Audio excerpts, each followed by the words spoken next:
Warm day and it's cooling off now. We're getting our usual breeze in here through the river, and I've just about got everything loaded, ready to head on down south. You can see this truck is filled to the gills with all the stuff, and I still don't have it all in there yet. And over here is my neighbor Howard. He's gonna take care of the place while I'm gone. Hi, Howard. How you doing today? What are we doing today? I'm too drunk to drive. Am I going with you? Yeah. Oh, goody. You're gonna stay here and take care of the place. And there's John, my other neighbor. Okay. Good. I got a couple of fine guard dog. couple of fine neighbors that are gonna take care of things for me. All kidding aside, okay, Howard's not in that condition. But he likes to kid around a lot. He's a kidder. Happy birthday, Dad. There you go. He's 75, you guys. He's 75 years old. You'll make it. A spring chicken? Yeah. All right. He'll be 105 before he even has his first toothache. Yeah, he's pretty ornery. He might make it. All right. Thanks, guys. Talk to you later.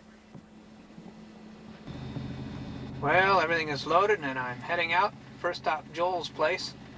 Spooky's in her perch back there. I don't know if she's too happy. I'll swing the camera around and let you see. She's somewhere back there. And we're on our way. One of these days I'm going to stop by there and check out that little tiny airport there with all those front-listing biplanes. See if their runway is open to the public or not. It's a very pleasant evening out as we head toward Highway 99. Yeah, they had a few small planes back there too. It looked like a Beach 18. That little Cherokee. Spooky is serenading me in the back. Pretty soon they're going to harvest the rice fields. They're getting close to that time. See Sacramento off in the distance there.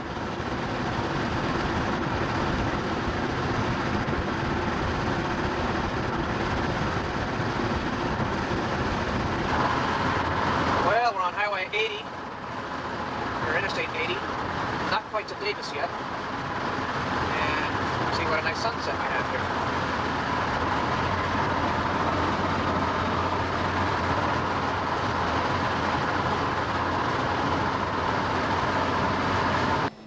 You can see he's got a new redwood deck that's been put in. Looks very nice.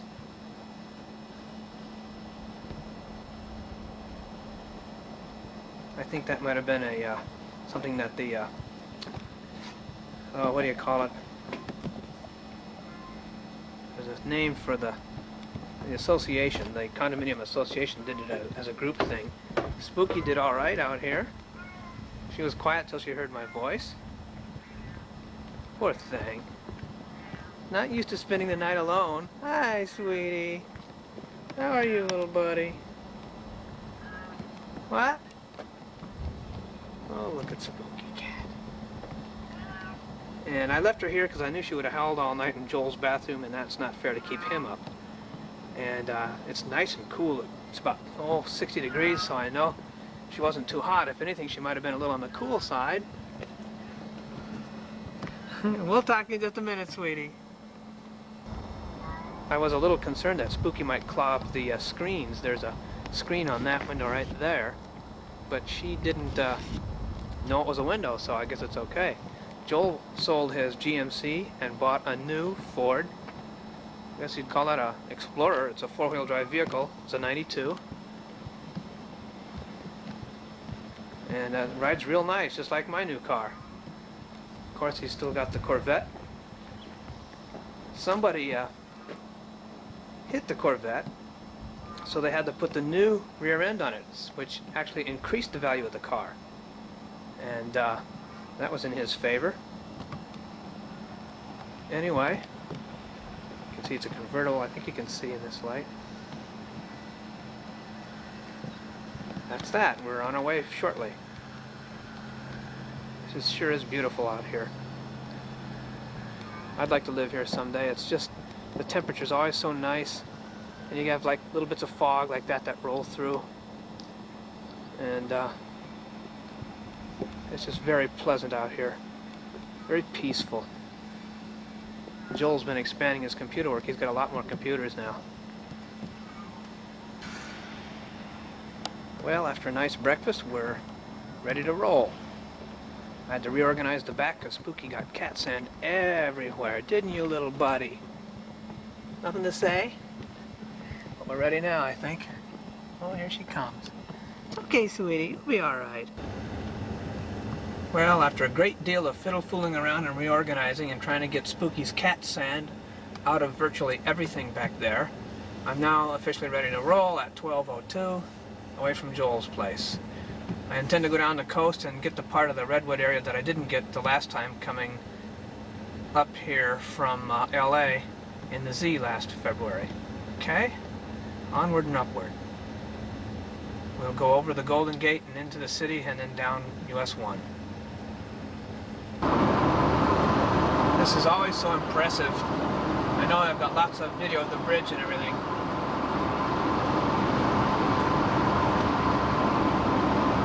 It's always worth getting more of. Wow, it's up to $3 to cross the bridge now.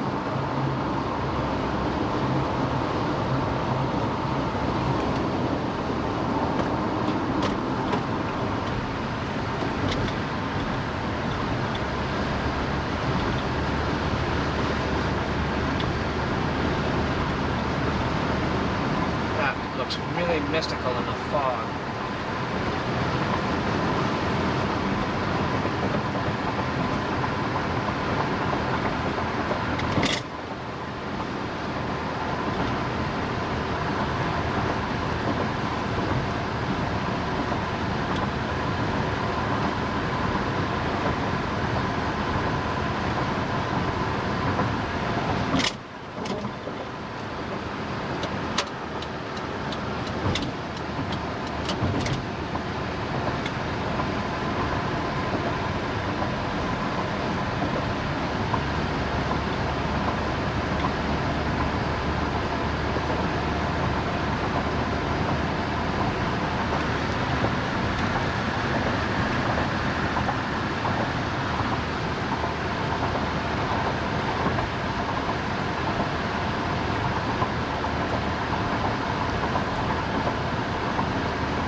Spooky's looking out the back. I don't know if you can see in the mirror.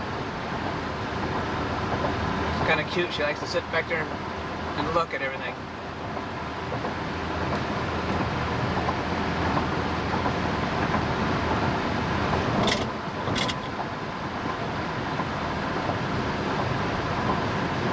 I figured I'd film the entire crossing like this so you could see just about how long it takes to go over the bridge. Almost like being there, isn't it?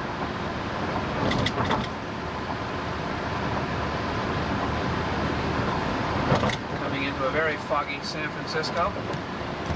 Let's see. Right over that way, I think. I have to guess a lot because I can't look through the viewfinder. I have to drive the car instead.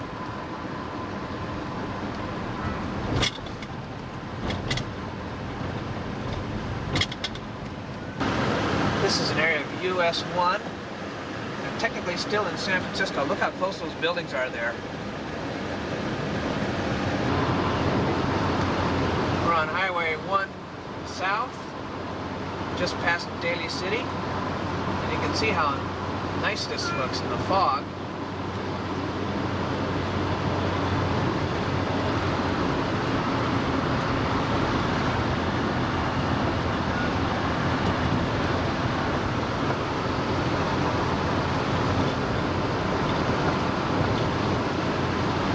As I said before, if it looks a little funny as I'm taping, that's because I just have to guess where the camera's pointed. I can't, drive the car and look through the viewfinder at the same time. Sometimes I take a peek.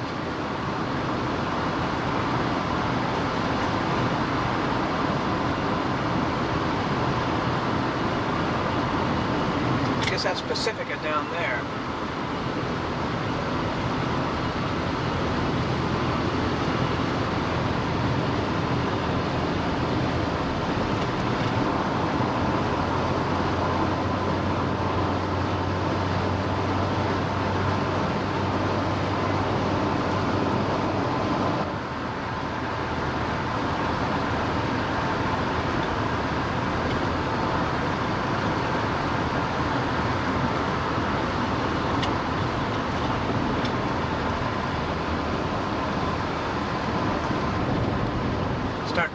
the mountains now. Had a beautiful shot earlier back there of some tall trees, but couldn't put it all together in time.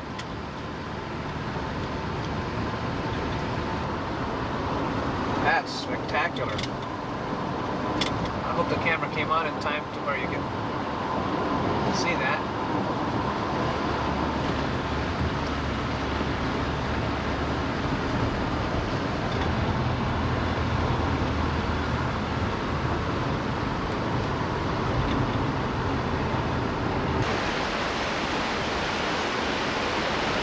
Just had to stop and take a look at this. It's awesome.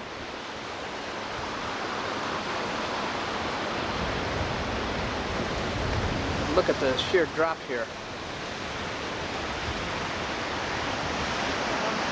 I'm right on the edge. There's the edge of the cliff right there.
Coming up to Half Moon Bay, and that's Half Moon Bay Airport, a place I've always wanted to land at.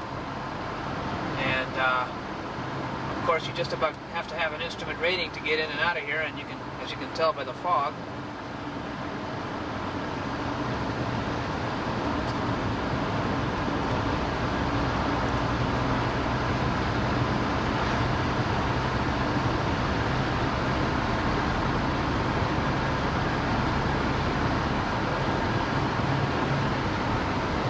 Supposed to be a real nice restaurant on the field there too.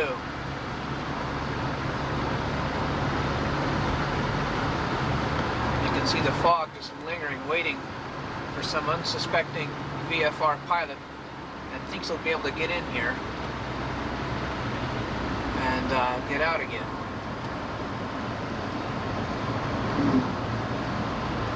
See the fog lingering down there? I missed it. There was a nice marina out there. The fog has lifted.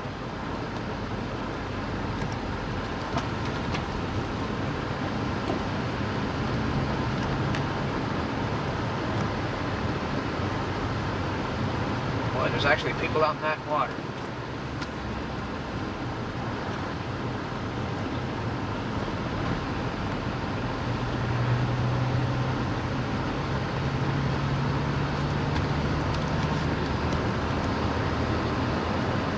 Something going on over there. They got somebody for something. This is sure nice out here. What a nice little town, Half Moon Bay.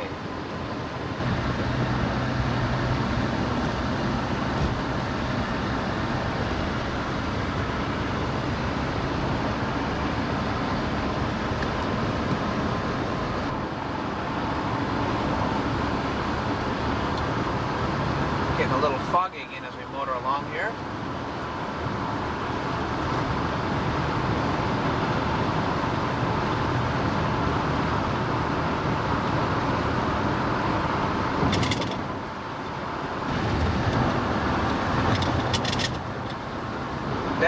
22, Santa Cruz 33, Watsonville 50. That was Pescadero State Beach back there. How would you like to live in that house right there? Looks like they're working on that lighthouse. Looks like the fog's lifting again.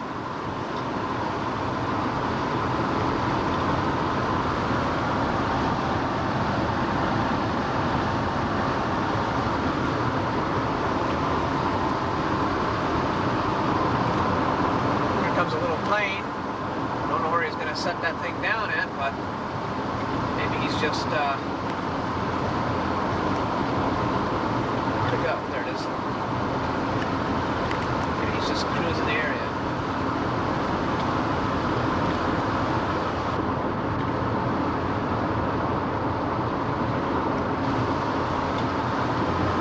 Still on US 1. It's a pretty good road. We're cruising along at about 68. And, I think I like this better than US 101, at least for this area. When we get down to Monterey, I'm going to go back to 101 because we've already got that part from going northbound on the sea.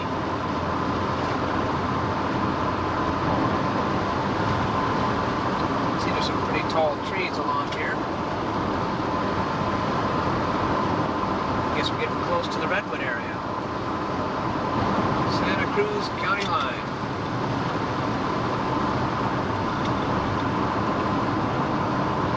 We just passed a sign that said end scenic route, but it looks pretty scenic to me. This almost reminds me of the area near I can't think of the name of it. It's up there by Point Magoo, just before you get to there. We just passed Big Redwood Basin State Park. It looks like two people from the 60s hitching a ride. You can see those trees are so big that the branches overhang the highway and they had to make a little cutout back there. I guess the camera came on in time for that. We're now in the little town of Santa Cruz.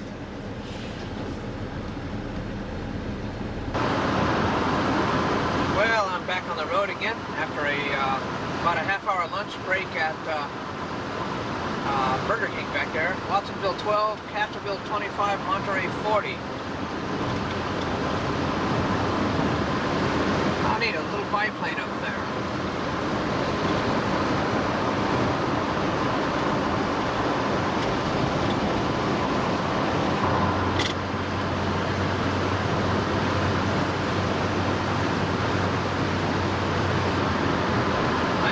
That US 1 would get to 3 lanes, but it has. Rolling real fast and very light traffic. Very scenic. The fog still beckoning out there. Coming into some type of a valley down there.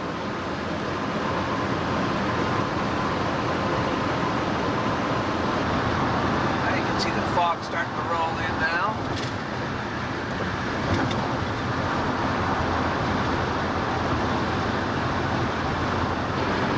I just saw a sign that said Los Angeles 338 miles, Fort Ord next right.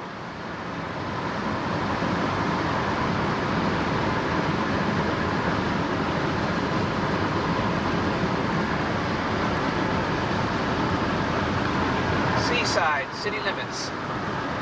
Foggy out here, but that's better than being too hot.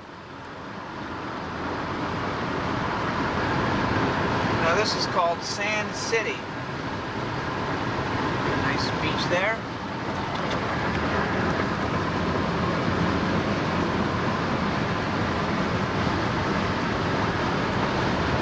A little windy out here too. Monterey city limits.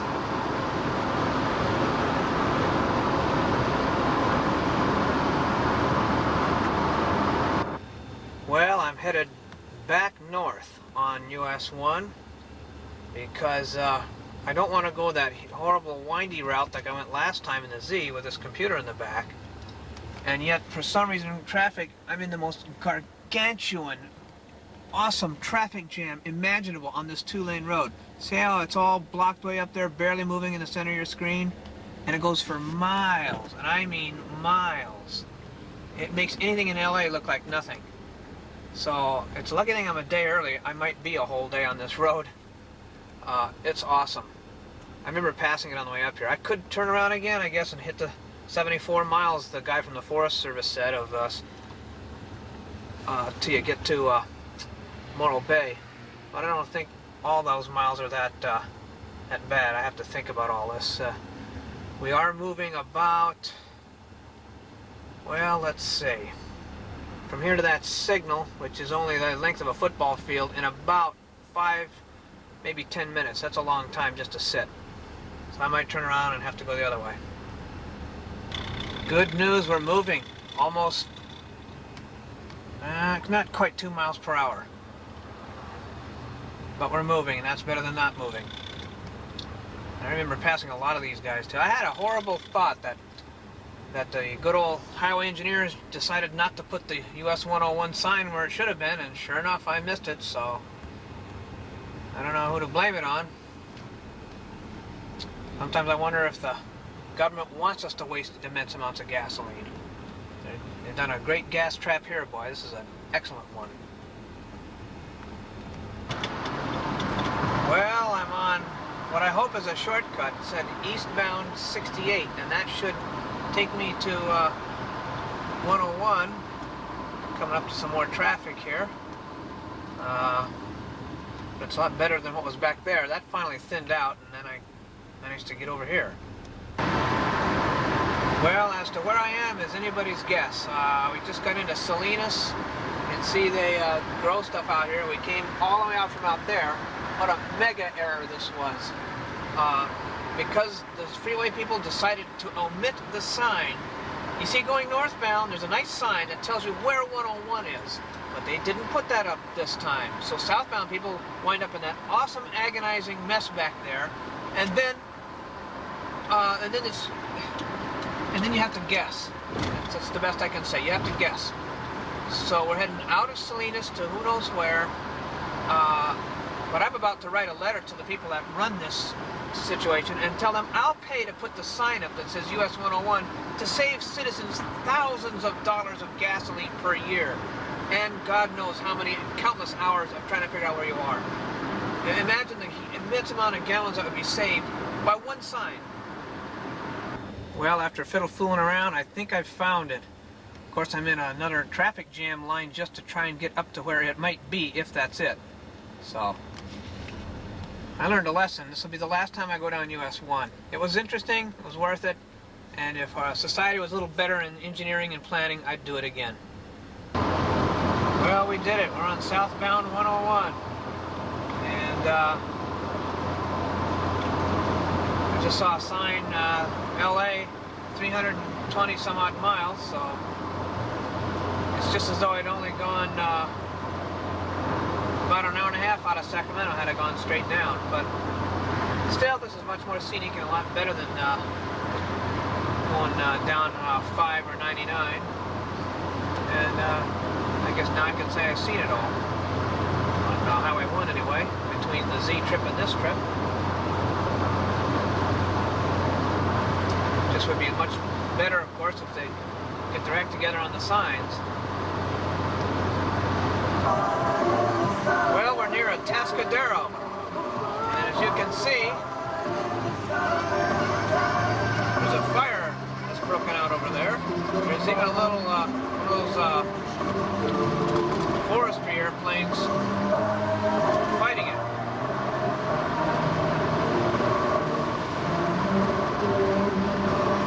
Santa Maria, 52 miles, LA 225.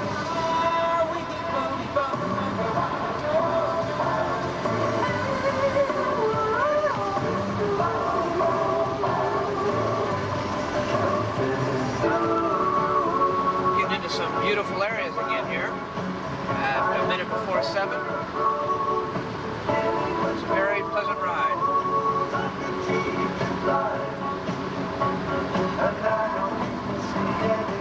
Food horrible. Music wonderful. got a pretty steep decline here. Or I guess it's an incline.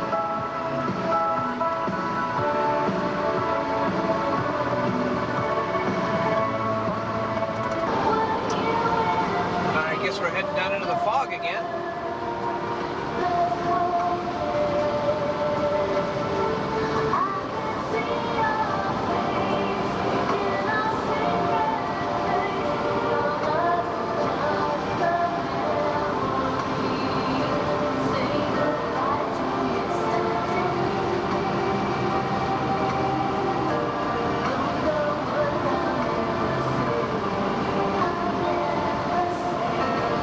Beach 5, Santa Maria 26, LA 197. Beach.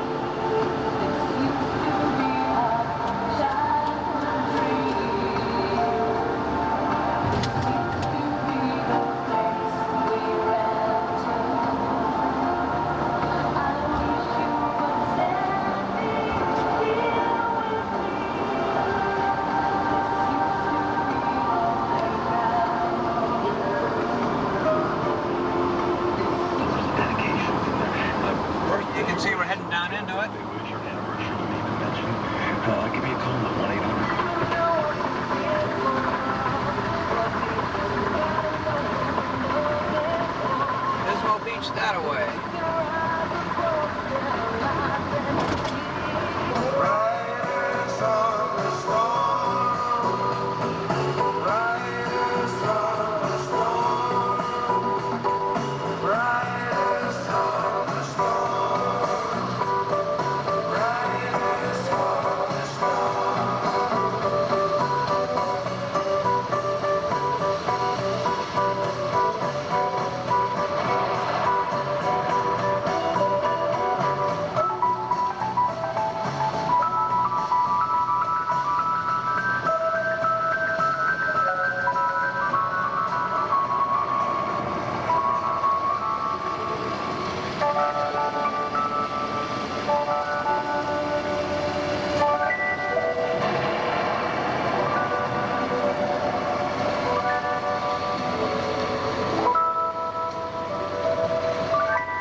I think this is about the last of the video you're going to get, where it says Buellton Solvang.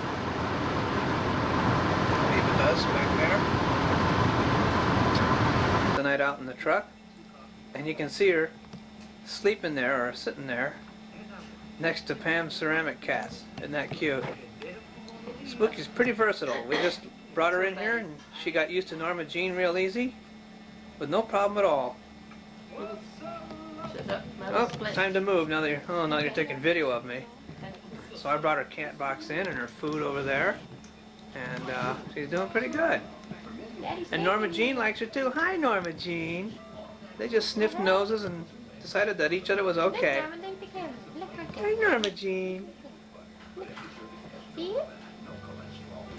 Now the only thing is that other cat doesn't like Spooky being in here because. Look at that. Listen to her. She's mad. Ooh, hissing and everything. Look at that. Does not. Spooky doesn't Spooky care. Don't care. Spooky's going, I'm in Spooky, here. I don't care. I'm under control. I'll just eat up all your cats' food if I feel like it. He's going, Doesn't bother me any. Doesn't bother me any. Oh, that's funny. I'll just walk away. I'm tired of this. Boy, that cat's mad too. Look at that. How dare that foreigner be in here? Well, I'm in Ron and Pam's neighborhood. Malibu Canyon Road would be right out that way. And all of this, of course, has just been recently built. And this is their house. It's very nice.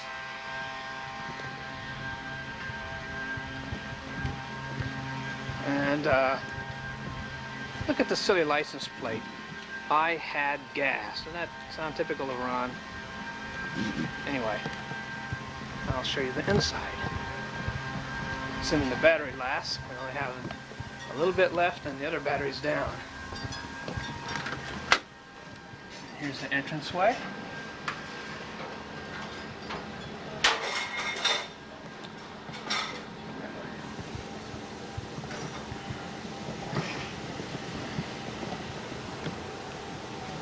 upstairs. It's blinking battery at me, so this is going to be a real fast tour.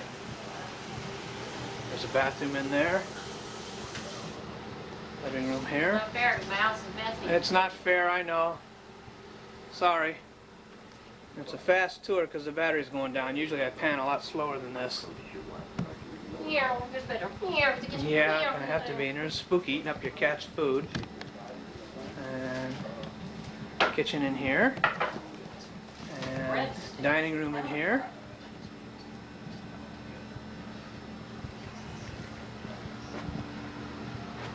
And back to the living room. Now we'll go upstairs. This is the master bedroom, which is now getting re-wallpapered. Closets. An Bathroom interesting here. question just the other day from a mom. Okay. Down the hall we have one of the boys' rooms and other bedrooms. Here's one of the bathrooms. Jennifer's room.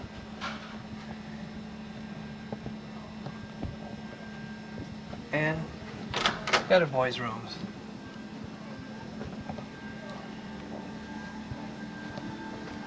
There's the street we came in on, so you get a geographic idea of all of this. And that's about it.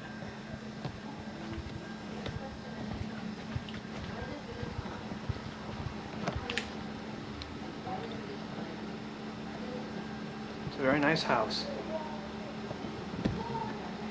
Very much like Dennis's.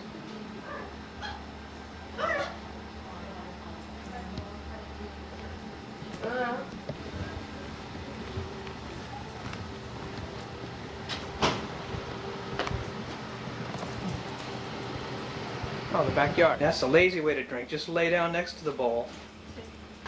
And here's the backyard and a jacuzzi.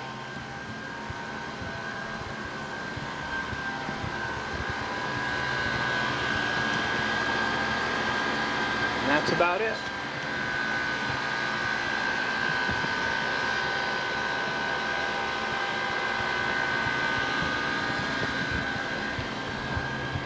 I think I got the living room earlier, I'm not sure.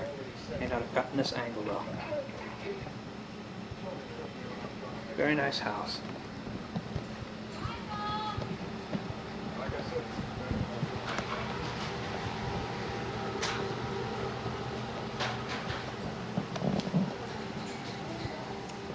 Hi! Hi! Michael came home with me and he brought a bag of trash we got in it the all. garage and put it in the trash can and he disappeared. Birthday. Big deal. What have you got to say, Dad? It ain't worth it. What's not worth what? Well, staying alive that long. It don't get any better as you get older, it gets worser. I see. Okay.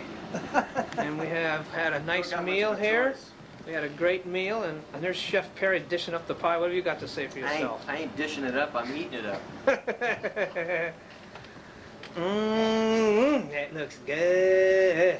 Well, you better eat. Turn around again, Steve. And we had a good meal here. We had what we had? We had We had almond chicken, we had sweet and sour duck, and we had some Fly lice barbecued ribs. and fly And lice. don't forget the egg rolls. and I don't know. I go roll. No, I gotta take that back. It's worth it. You know, but it's a little work when you're getting up here on 75. You know, it's not a day's work, but life's been good to me. I was blessed with a wonderful son. Really? Yeah. I can't complain. You can't? No. Life's Okay. been good to Don't me. try, come on. Oh, it's easy. Now, Ma, what's your story? I don't know if there's enough light to get you in this, but let's see if we can turn this on and put you in the act here. That's good enough. What have you got to say Well, on Dad's 75th birthday?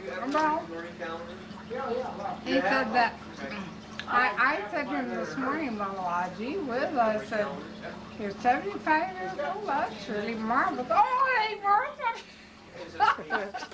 But I said, well, I said, look at it this way. I said, he lived longer than your dad. He was 71 when he died.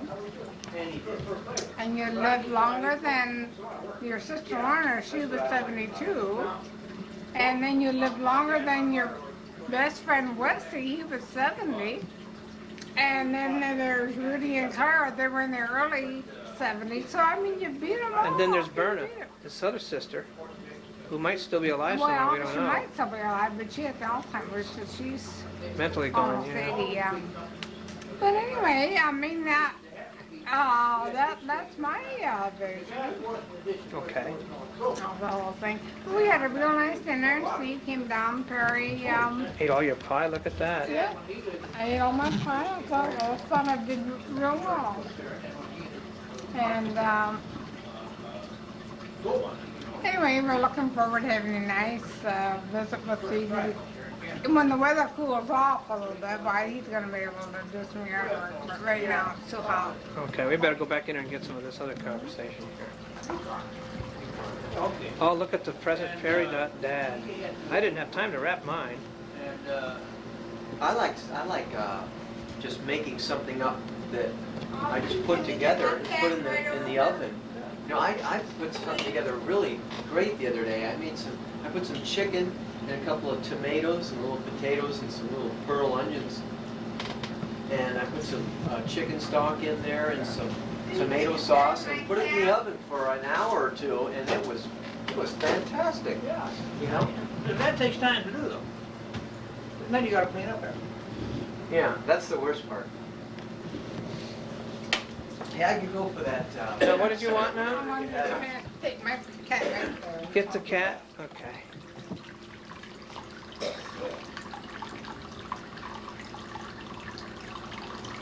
She's 13 years old. 13, there's not enough light. We'll get her later. Sure that Steve brought me from his new residence, and the reason that I didn't put it on for you, which I thought about doing, is because I know that true to habit, I would drop the pie on it for sure. Says Verona Joe's Marina. So I didn't put it on there. That's okay. Now that hat I gave him also says Verona Joe's. And Box is just what's for show. going That's on? the president right there. Hey, let go of it. Oh, trying to open up Perry's present. See, it's down. Boy, that cover for a salty old dog. Oh, that tag's cool. Hey man, look at that. Look at the nose on that one.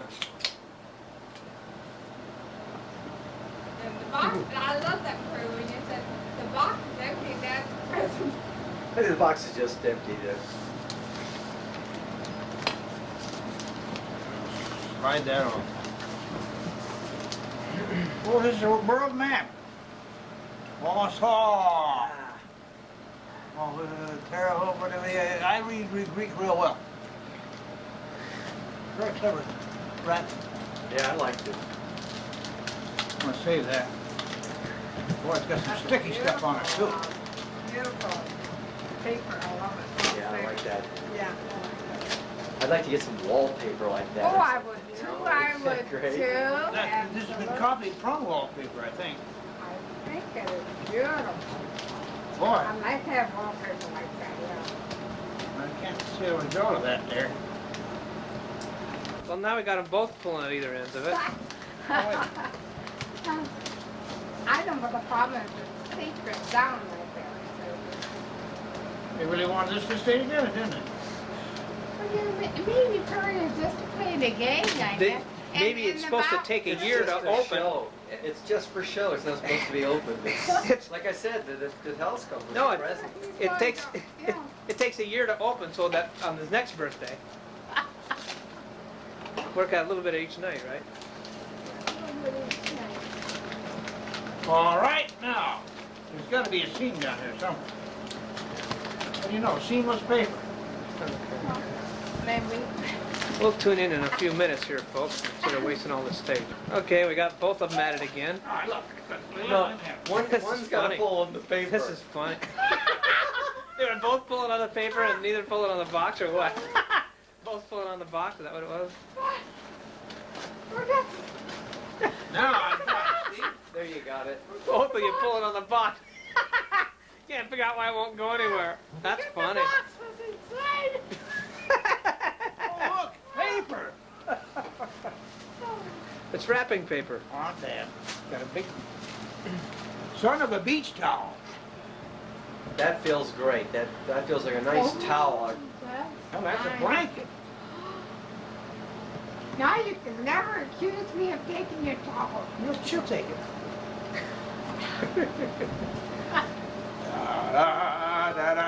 I guess I should have gotten one with a Mickey Mouse on it. Yeah. Yeah, that might have been an That idea. is nice, Fred. That's really nice. Hey, man. Ah, What you there doing? you go. What you doing in my house, man? I'll give a 45 blow you all away. But That's it's real bad. nice. That is real nice. That's a nice thing That to is. do. Yeah. Oh, that's, It's real nice. Thank you. that's very nice. Thank you, Steve. Okay, well, you haven't got mine yet. Oh, hold on. Mine. Okay, now here is for you. First, I got a card for you. I made the Oh. card myself. I didn't write Dad on there, did I? But that's okay. Get all that stuff out of the way. I'll be damned. How'd you do that? Well, I did that on the computer. You did. Mhm. That's really something. To Dad, with love, best father in the well, thank you very much, Steve. Real nice. You like that? Yes, I do. August 20th, 1992. You really made that? Yeah, how do you think something Well, like that how would did come you out? get all this on here? Well, I did it on the computer. It's a graphic program. See, that looks like doesn't that look like a wooden frame? Yeah, See, there's different fonts there. Mm-hmm. Okay. that's fantastic. Well, thank you, Steve. All right. I'll keep that. See, here's the first one I made. I didn't like too well because if you think about it, it doesn't make much sense. That's yours. See, the first one I made was like that. Ah, is this the blooper? Yeah, that's the blooper. Where's the blue? Well, you figure it out. What's it say there? Happy birthday, Dad, from Steve, right? Yeah, not that. It was a No, that's wonderful part of the evening last font. night. Open it up. Dad, love on your 75th birthday. From What's Steve. this? Well, the problem is the more I looked at it, the more I thought, you don't have your name on the front and the back, both. It's like a salutation, see? Mm-hmm. And you'd have Oh, this, I and you'd see. want You 75 don't need there. It's from just, it's Steve's. redundant. Happy birthday, Dad, from Steve, and then with 75th, that's redundant. Also from Steve. Right, and 75th on the back. So where's the first one? Now, what educated person would look at that in this house? I thought, yeah, Can I they have won't both notice. of them? Sure, you can have both of them. But Did the you first see one it? is Happy 75th birthday, right? So that's the idea. It's Happy 75th birthday was what I was getting Well, at. yeah, but it's just Those a four slight- are yours. I'm sorry they're not wrapped, but I don't know what to get you, and nobody knows what to get you. $1 million would do it. That'll do it. Oh, no, you'd be... Oh, hell, I don't I need don't it. know why it wasn't in pennies. And then if it was in pennies, No, you I hit don't the know jackpot Those right are here, Steve. historic mugs. I don't know if you like Christopher Columbus or not, but Oh, yeah, Chris, I do him well. and there's 4 of them there, Oh, the Nina. and there's one that's about the adventure, and the other 3 are about each of the ships. Yeah, each of the ships. Nina, Santa Maria, Pinta. and Pinta. And the nice thing is, those are all Hispanic names too, and I thought that would Oh, really, that you'd made enjoy my that. Santa Wonderful Maria, for LA. Nina, Pinta. Hey, man, he might have come over here from across the water. Like a lot of people. And there's a little history on each one of each of the Yeah, ships and the that's very crossing clever, and stuff. Steve. How do they do this? Etched it? That's etched. What, they got a I pattern don't on know. it? I know it's all etched in whatever that. Oh, I know. They probably put a wax on there and then and cut the wax away and put it in acid. Who knows? Yeah. But it's glass. It's not plastic or sand. Sandglass.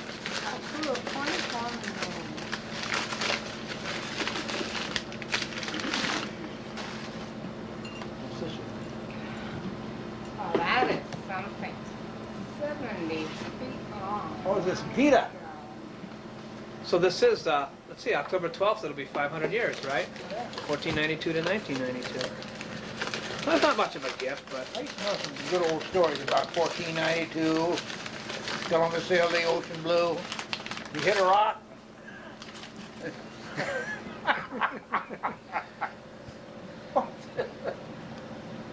Santa Maria. so there's 4 little beer steiners for you, Well, and then thank the you, hat. Steve. But your real gift I'm going to buy for you tomorrow. Oh, I just didn't have Steve, time it's today. enough. There's plenty. And that's about it. And there's one more little thing. That's another card that I gave to him, yes.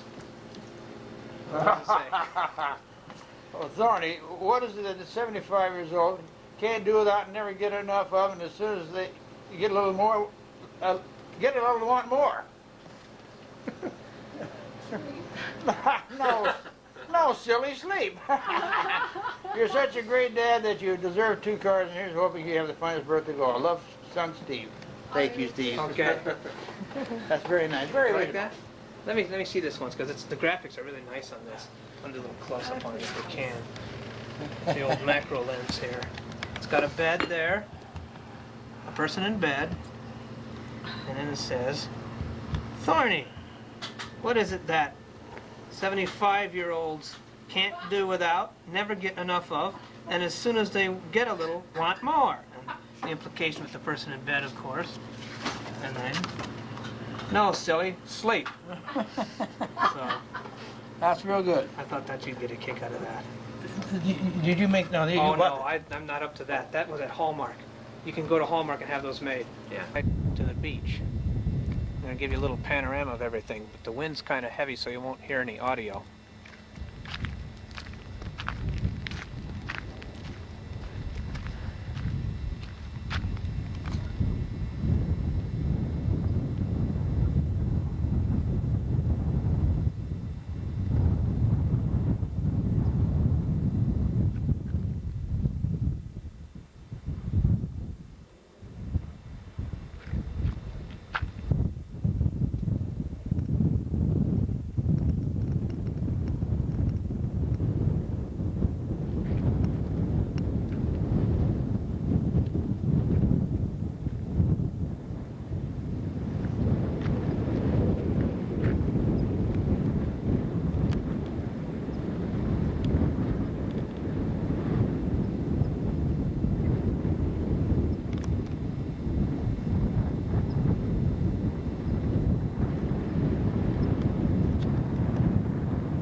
Top of Malibu. I mean, Payuma Canyon. That's Malibu Canyon down there.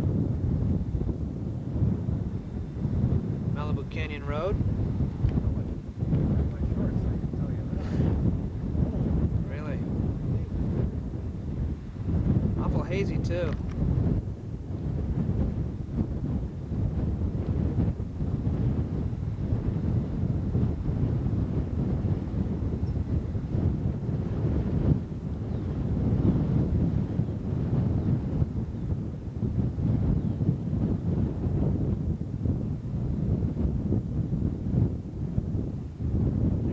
Research lab right there where they made the first laser.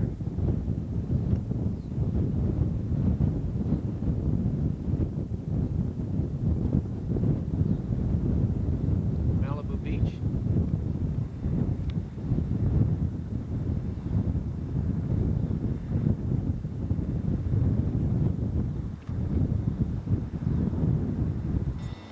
Now here I'm on the opposite side of where I shot the last video. Or actually around the bend. And there's Malibu and the beach down there. Not the best day for this since it's so foggy. But down there used to be a Nike missile site. I think in fact it's right there. And you can see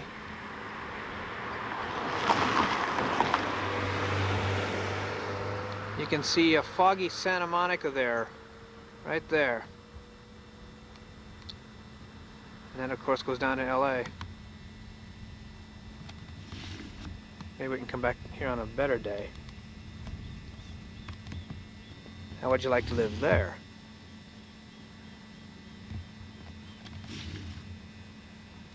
Or for that matter, any of those homes down there.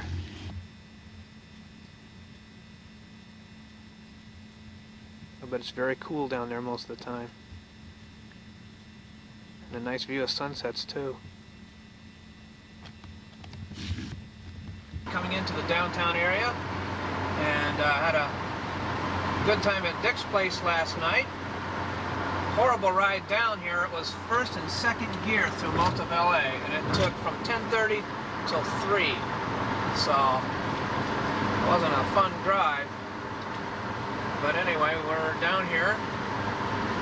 You can see San Diego over there. Oh, there's some new tall high-rise buildings since I was here last.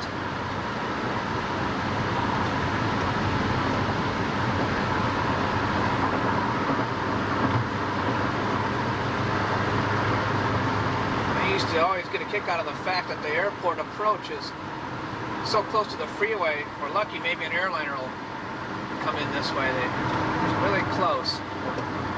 They come right down over this freeway. We're going to try and go over to Coronado first and check that out. And then I'll double back. There's the San Diego Bay. And there's North Island right out there.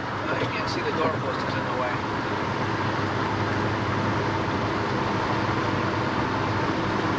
Well, this sure brings back lots of memories of Navy days.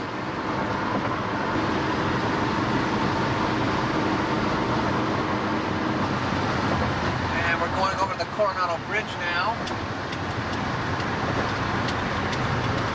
See North Island down there.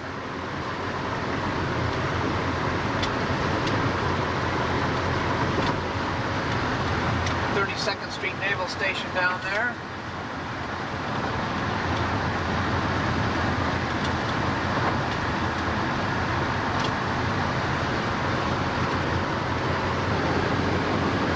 And more of it down there.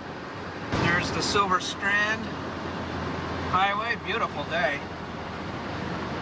The Coronado base. And Hotel del Coronado and Point Loma off in the distance. And a better shot of North Island Air Station right there. San Diego in the background.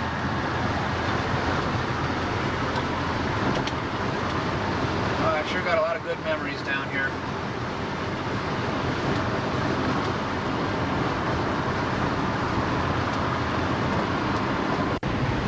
Coming up on North Island Air Station now. Well, that's the closest I'm going to get to North Island. Can't get on the base without all kinds of ID.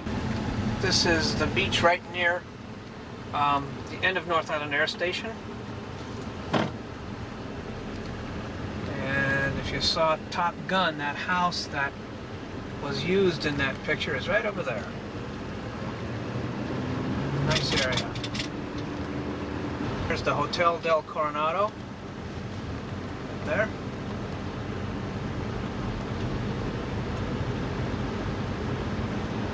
There's a better view of it.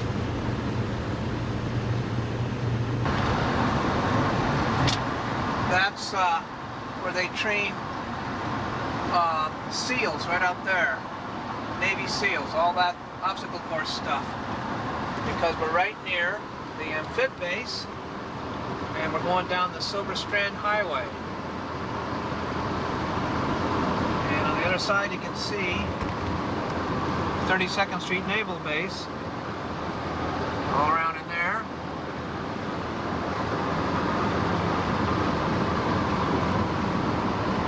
Yeah, we couldn't get on North Island. You just about have to know somebody and they got to come out and verify who you are and all that good stuff.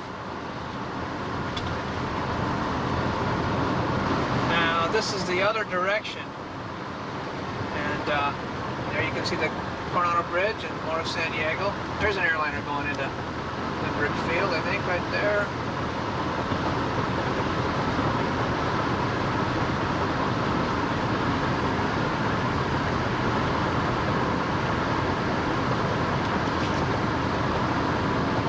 And of course, Coronado again. When I was in the Navy, Lois and I used to go to lunch just about every day down this highway to Imperial Beach and then back.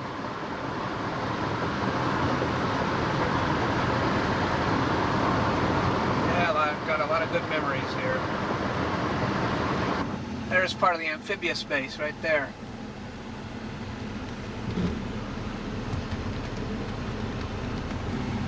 Here's another area we used to hang out at lunchtime. You can see the Coronado Bridge over there. Downtown down there, that's a golf course. We used to hang out there a lot. Lunchtime, Lois and I did. Downtown. Coronado Bridge, which we'll be going over in a minute.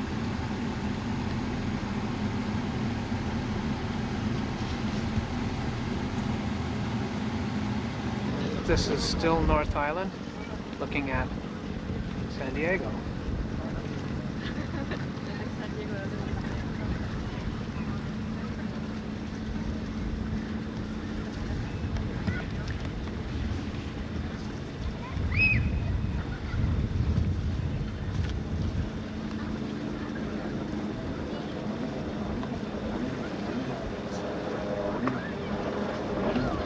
Airliner going in.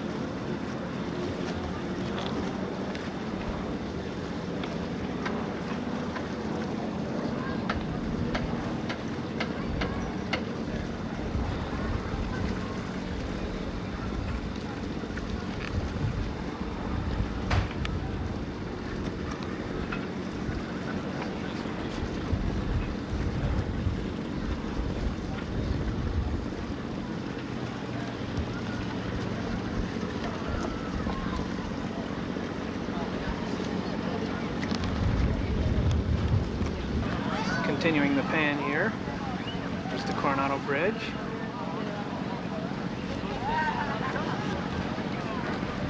More of North Island. And down there is the air station.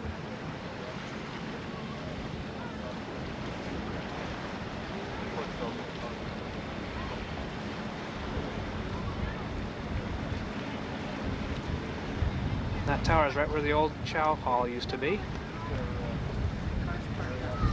And in the flying club, we had to fly off the end of a runway on the other side of that tower and come over this bay at 800 feet.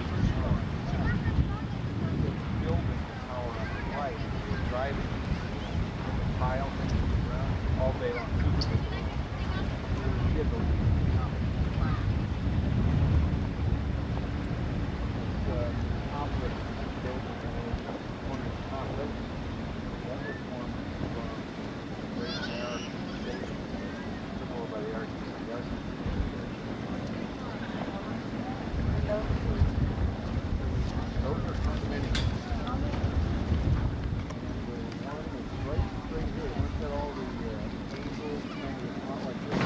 Here's a better view of the east part of the bay.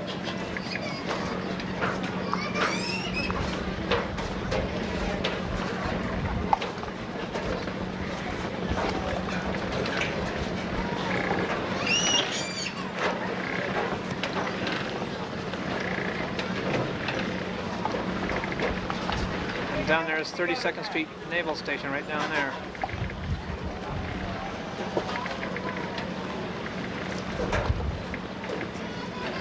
See assorted ships in port.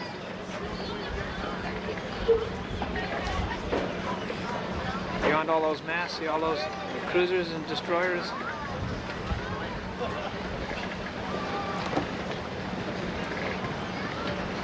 Yeah, we used to fly at 800 feet right over that bridge. Now that is a destroyer escort. Smaller than Hollister, but similar.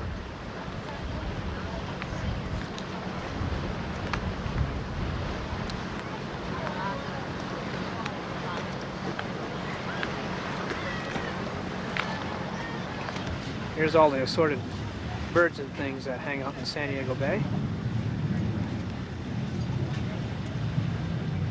There's a good close-up map of everything too. North Island being right there. This is the main drag through Coronado. We're going to head back over the bridge and into San Diego.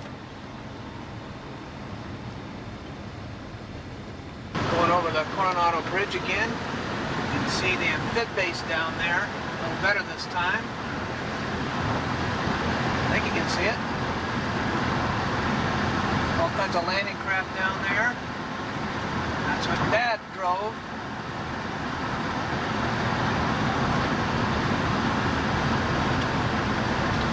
And coming up now on a little better view of 32nd Street Naval Station too here.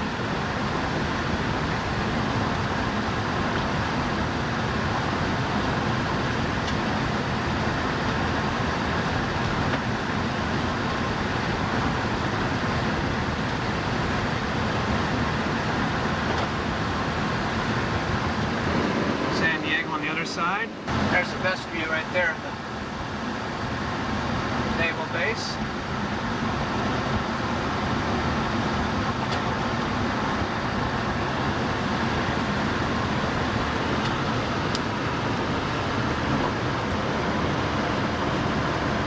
We're going to head northbound. Here we are on Broadway in downtown San Diego. I remember waiting for the bus at that park many times. Remember going up and down this boulevard many times. There's tattoo shops over there, and there's massage parlors, anything that would attract sailors. You know, we'd get a liberty from boot camp and head on up this way. You can see all those shops over there.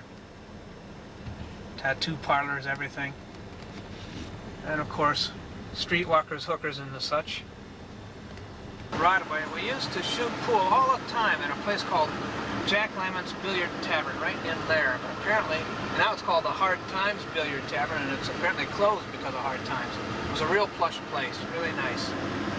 Heading down toward Harbor Boulevard now. You can see San Diego has these little red trains.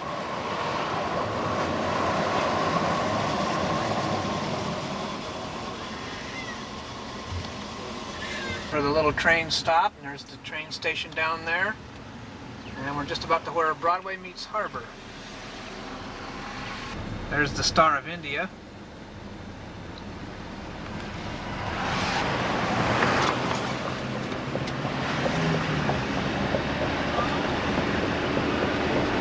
That's Lindbergh Field off to the right.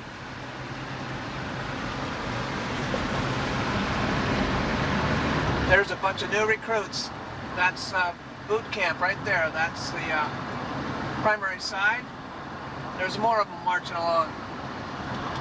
Those guys had their white hats, so they're from the secondary side right over there.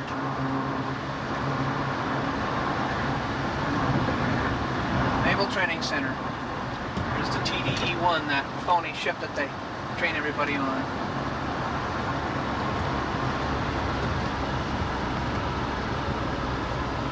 Recruiting. This is Nimitz Boulevard, and there's more barracks. A lot of memories of this area too. Right over there, one of those barracks is where I was for more training. Should be gate 6 right there, I think.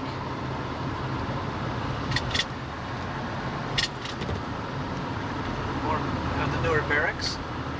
There's the BEEP School, Basic Electricity and Electronics Primary Training Building. More barracks.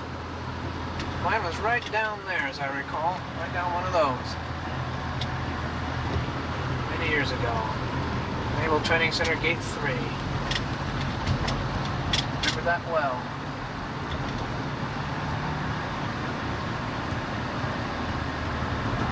A couple of sailors going on liberty. Gate 1. Now there's the Marine Corps base in there. And they used to march by us with 60-pound packs on their backs, as I recall. They're right next to the airport, as you can see. And you can see what I was talking about a minute ago, or several minutes ago, where it looks like the airliner's just come right over the freeway. Looks kind of close.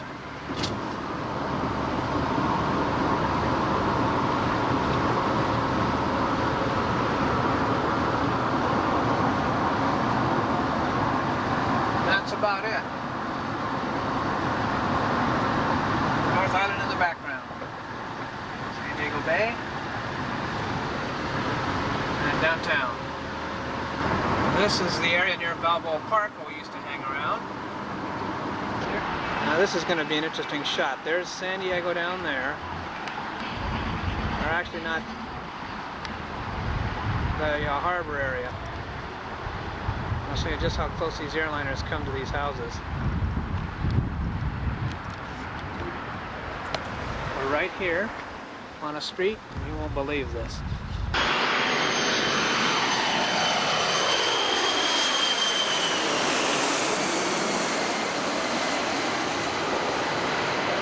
There's no telephoto on that. That's actual.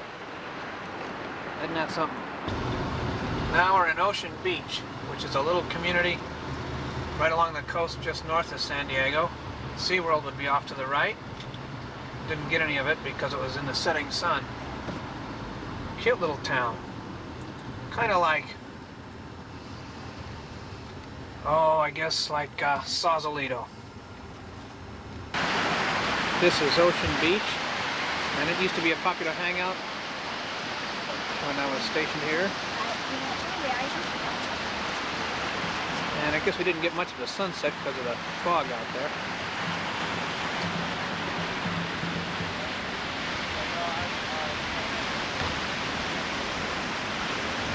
And Mission Bay would be right around in there.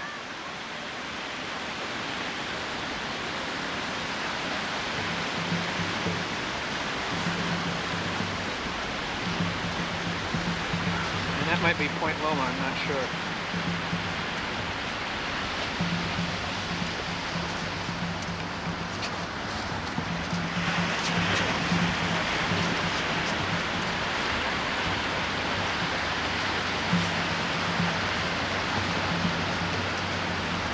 Surfing.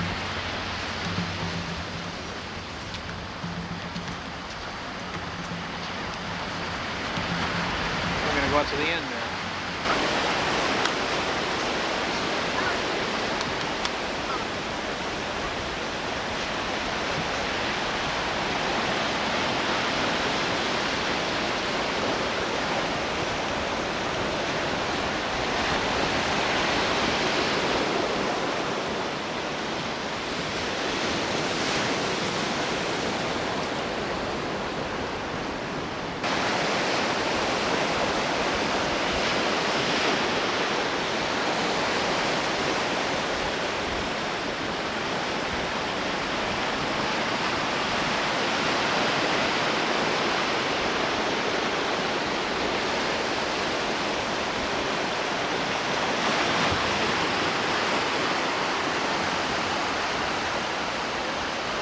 That parking lot down there used to be a drugstore. You could get anything you wanted there.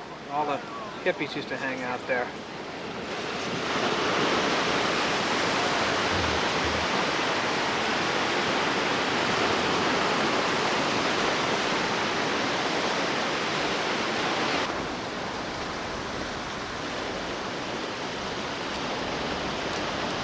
You see how popular it is.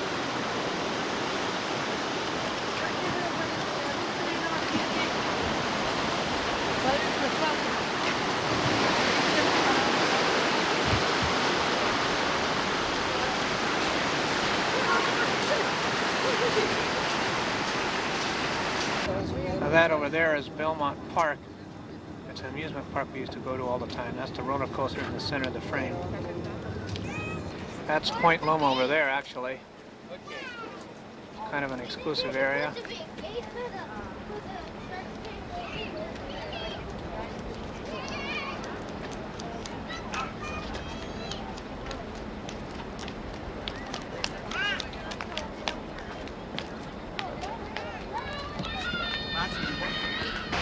One last shot of Ocean Beach Pier.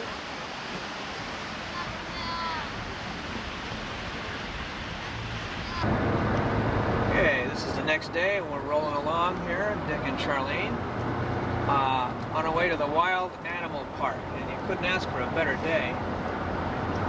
There's a guy with a satellite dish on his, next to his house, and let's get a little bit of the countryside as we go by here. Sure is nice out here in Ramona. This is Highway 78, very scenic through here. It winds along, and this road goes from Ramona to Escondido. On down to the ocean. And on down to the ocean, okay.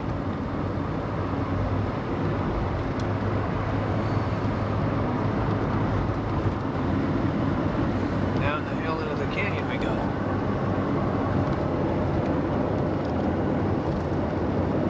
Right down here at this little point is my favorite vista. Oh yeah? Where it's opening up. Off to the east. Doing way the hell out here, I don't know, but it Yeah. is. It's at the San Pasquale Valley Agricultural Preserve. We Yeah. passed a sign that says San Diego city limit. You see that both ways too. Yeah. Although this is Ramona. No. It's gerrymandered back to San Diego Yep, over here. we're in San Diego. This is part of the San Pasquale Agricultural Reserve. I see. Preserve, I think. Reserve, well, whatever. There's a sign. What are they growing over there? Citrus. I'm not sure. Oranges, probably. Okay. Could be grape, but I suspect it's oranges. And growing avocados up there on the hill. Okay.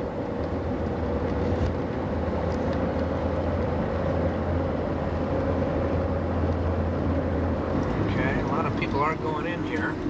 They got the ranger out. San Diego Wild Animal Park. Didn't get any official signs, but that's all right. We came in from the unofficial direction. Dinos to rhinos. We're on the last day of that. Sure is a busy day, though. All the lots were jammed full. Interesting looking prehistoric bird. Freaking aviary.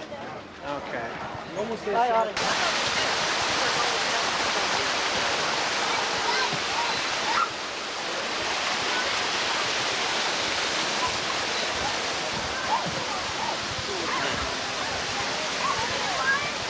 Yeah, there's some ducks down there.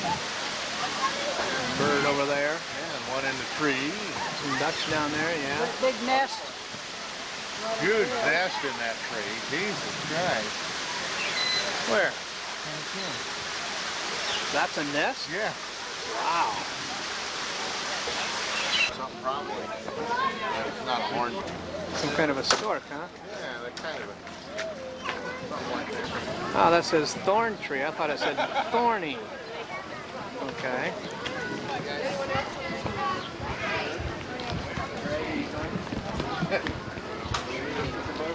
All right, Dick. What's the good word for today, Dick?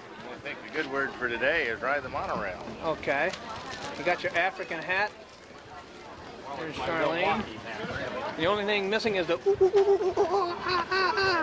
of the Jungle movies, right? And that monorail. Oh, and look at that little tiny one. Look at that. Oh, yeah. Okay, more smoky. We're going to ask you to finish those items up. If that's not possible, there are trash cans, recyclable bins, and ashtrays throughout the queue and up here for your convenience. Notice he is by himself. That's the way the males live in the wild. Females, on the other hand, live in large social groups known as a matriarchal society. They depend on the dominant female to rule the group. We're going to start on the left side with the African females. And as you look at them, notice they're very large size. These are the largest of the land mammals. They can weigh anywhere from 8,000 to 18,000 pounds. Take a look at their ears, quite large and in the shape of the continent of Africa. That can help you distinguish the difference between the two. For scraping and digging, far more useful to the elephant than they could ever be to us. We strongly recommend that you do not buy ivory products, as it will keep the elephant in the wild a lot longer. Now on the right side we have the smaller Asian females. They are quite a bit smaller. Ears are definitely smaller. They do have tusks. Their tusks don't show. And both groups have trunks. Those trunks have over 40,000 muscles in them.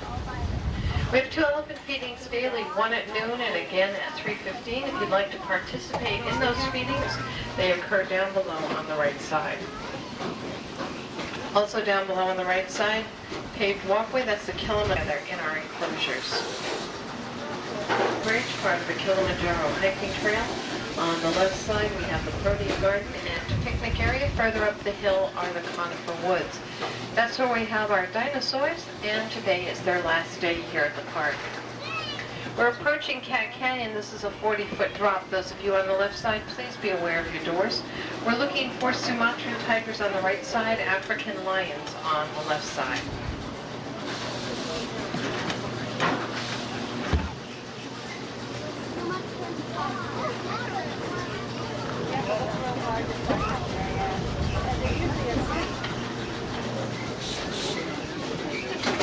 Okay, at the moment I don't see any activity down below on the right side. They are out there. They camouflage very well. They like to sleep their journey today. Keep your eyes open for all kinds of babies. We've had quite a few births here in the last few months. Below, and on the left side we're looking at the grevy zebras.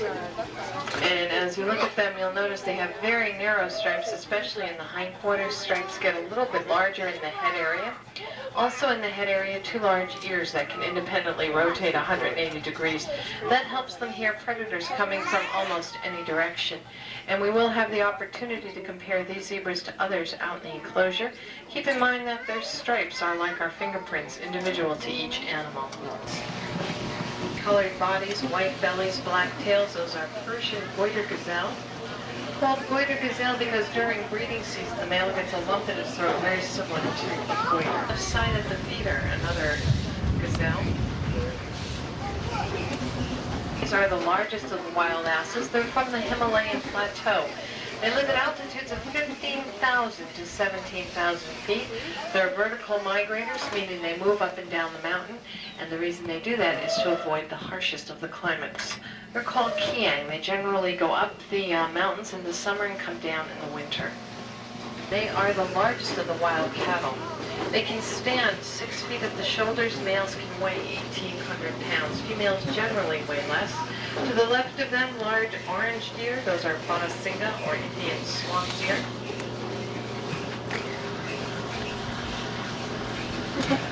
On the left side, under the trees and along the fence line, Timothy and Layla, a couple of Somali wild asses. Smaller than the Kiang and also from a much warmer climate. They're called Somali wild asses. We're lucky to have both types on display. They aren't displayed that frequently in the Western Hemisphere.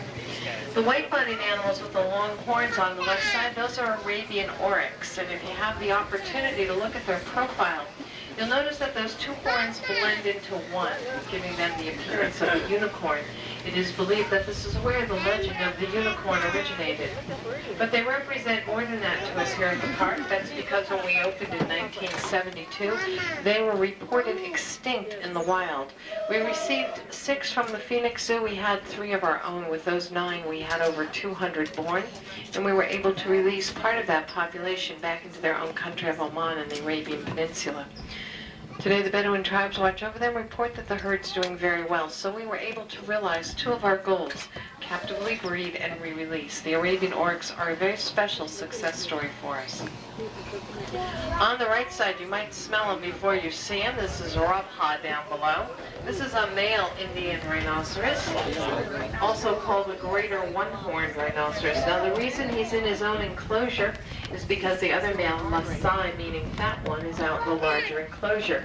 If both males were out there together, they could possibly fight, injure, or kill one another. So they're alternated and separated. The area he's in is called a boma, and that is Swahili for fort. If you can get a view of him, you'll notice he only has one horn, and his skin kind of resembles armor plating. When you see those two characteristics, you know you're looking at the Indian or greater one-horned rhinoceros. Armor rather than armor. Fence line, those are nilgai. They kind of resemble horses, but they're antelope. Right side under the top fence line, and look down in the dirt as we come around a couple more of the Indian rhinoceros. First lying down by himself, that is Lasai. Lasai means fat one. When he arrived here, he weighed 9,000 pounds.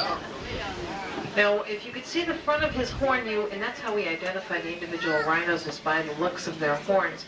He has a crack that runs down the front of his horn. Well, one day Lasai was out in this enclosure. He filled that crack with dirt.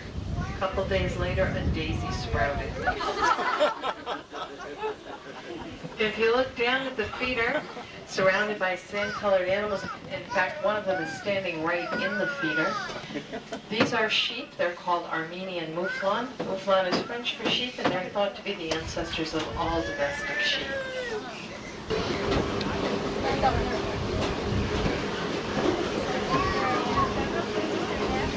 A blue-gray animal lying down. This is a nilgai. This is a male nilgai. If you know that the term nilgai means blue bull, you'll be able to pick males out from the females. Males are blue-gray in color, females are brown. Called nilgai. There's a herd lying down. The females are sand-colored to orange in color with white bellies. The male's lying out in front of them. He's dark brown. It's very long horns, same white belly. All of those females belong to that male. It's known as a harem society. They're called black buck. They're a type of antelope. Now we have us male is the one that's breeding the females. Called black buck. Now the white spotted brown deer under the trees, one walking out on the mesa, those are Indian axis or chital. White spots, brown fur, Indian axis or chital. If you get down to the tree that's growing out of the cylinder, if you look on the right side of that tree, you'll see a mother Malayan sandbar cleaning her baby. So you want to go down into the enclosure, you'll see a tree growing out of the cylinder. Look on the right side of the cylinder, mom cleaning her baby. These are Malayan sandbar, the large brown deer, solid in color, right under the fence line. Malayan sandbar. The white spotted orange deer, that's a Daibowski's shika. So quite a few varieties of deer. Again, the white Was Asia. We're going into East Africa now. white neck. Nickname for this bird is the Ed Sullivan bird. The real name for them is a Malibu stork. They have a wingspan of about 9 feet. Now, if you look up, you'll notice there's no netting over our enclosures. You might wonder how we keep our birds from flying away. We do that by a process called pinioning. That's the surgical removal of the indigent of one wing. It does keep them within the enclosures. There's a herd of animals grazing on the hillside. These are Kenya impala. Now, they can jump straight up 10 feet and as long as 30 feet. Kenya impala. Now, you might wonder how we keep our animals from jumping out of the enclosures. Take a look at the fence line. It's on an angle. That's done deliberately. It acts as a psychological barrier. When the animals look up, they think they see a roof over their heads, and that's what prevents them from jumping out of the enclosures. To the left of the pile of dead wood, a single animal grazing out in front of the hillside. That's a Patterson eland, large brown animal, V-shaped horns. They are the largest of the antelope. In spite of their size, they can jump straight up 8 feet. And on the left side, we're looking into North Africa. The white-bodied animals, copper on their throats, short black horns. Those are Adra gazelle. On the left side in North Africa, Adra gazelle.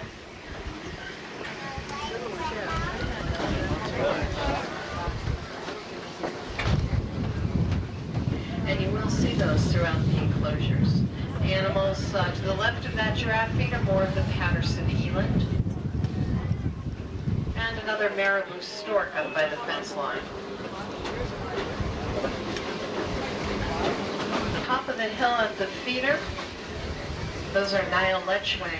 The one at the feeder that's dark brown with a patch of color in the back of his neck and the horns, that's one male. The other male is on the other side of the females. Females are smaller, lighter in color. They don't have the horns. They're called Nile Lechway. Way out under the palm trees, a look at the Baringo giraffe. They are the tallest of the land mammals. They can stand 15 to 18 feet tall. Come to the tree that's surrounded by the cylinder. If you look up in that tree, you'll see at least 2 of our white-backed vultures sitting up there. So you can see that they can fly to some degree. And then at the base of that tree, growing out of the cylinder, the brown shaggy animals, those are the fossil waterbuck.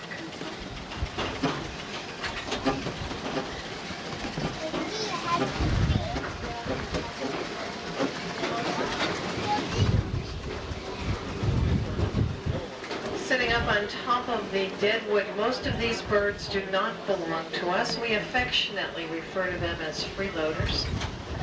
And we're going to leave East Africa on the right side. We're going to come into another section of North Africa on the left side. And the cattle under the palm tree, those are Ankole cattle. They can weigh 3,000 pounds. The span between their horns can be 7 feet, and they are thought to be the ancestors of our Texas longhorn. They're called Ankole cattle. To South Africa. Little brown animals with the white tails, those are white-tailed gnu or black wildebeest.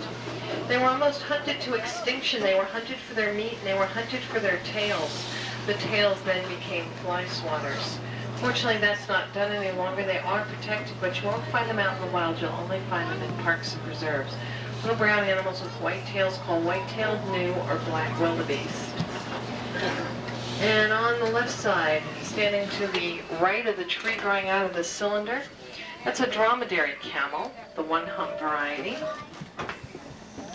If you're in the first car, you kind of want to look over your shoulder back under the tree on the left side, standing up on top of the hill. Now, there's a real easy way to remember the difference between the dromedary camel and the Bactrian. Dromedary is the one-humped. If you take the capital letter D for dromedary, put it on its back, you've got one hump. Bactrian is the two-hump. Take the capital letter B for Bactrian, put it on its back, and you've got 2 humps. Now the question is, are those humps fat or water? It is fat storage. Camels can go for 12 to 20 days without drinking. When they do drink, they can drink as much as 20 gallons. I'm not sure what it is about the number 20, but they can also spit 20 feet. And the white-bodied animal standing in front of the camel, that's a scimitar horned oryx, very long horns. Now on the right side, we're looking at a couple of different herds. The brown animals with the long horns sweeping over their backs, those are sable antelope. Closer to the fence line between the sable antelope and the fence line, those are Patterson eland. Now if you look at both groups, even the white-tailed gnu, look at any of the herds out here, you'll notice that they're in loosely formed circles. It's called an alert circle. If you look at them very closely, you'll notice that they're all facing different directions. The reason for that is because if a predator were to approach, one of them would notice it. He would alert the rest of the herd. What they would then do is place their offspring in the center of the herd, face their horns outward, and be ready for any kind of predatory action. We don't have any predators in these enclosures, with one exception. They do consider the veterinarian a predator. But aside from that, this is unnatural behavior that all herds maintain, and when they gather together in groups as herds, they generally form themselves in some kind of an alert circle. Very similar to our wagon train idea. Okay, hang on, we are going to be moving. As we go along, you'll notice that our trees are surrounded by boulders and cylinders and covered with wire. That is to protect the trees. Trees offer our animals shade. If those with horns and antlers were allowed to get to the bark, they would ultimately strip the tree of its bark. That would kill the tree. So that's why the wire is there. Rhinos would like to use the trees as back scratchers, but with 4,000 pounds of body weight, they could easily topple all of our trees, so the boulders and cylinders effectively keep them away from the base of the tree. But the animals used instead are the piles of dead wood and the boulders themselves. Take a really good look out in the dirt and see how many rhinoceros you can find out there. There's 2, 3, 4, 5. There's at least 5 that I can see. Okay, so what you want to do, if you see the ostrich out there, okay, you see the male ostrich, he's the one with the black feathers. There's a road running perpendicular to us. The zebra is on that road. Come from the zebra off to the right, you'll see the ostrich. Go to the right of the ostrich, you'll see 2 adults. Between those 2 adults is the baby.